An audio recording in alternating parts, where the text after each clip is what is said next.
guys, so I'm gonna show you how to change air flight date with AirAsia.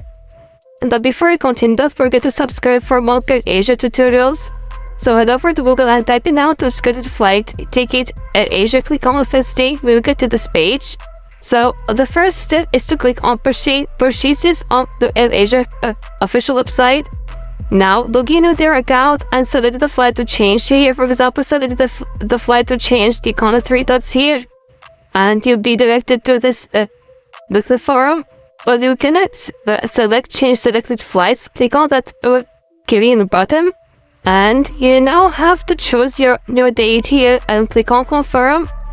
And just after that, select the new flight, the second flight that you just updated in your checkout for flight, and check your add-ons. Check your package must complete this step also. So, and finally, just check for new flight update with the new date you just created, and proceed to payment with your with these available current options to pay. And search flight has been successfully changed here, as you can see in the checkout page. This is pretty much it, guys. If you found this guide helpful, don't forget to like, subscribe, or leave a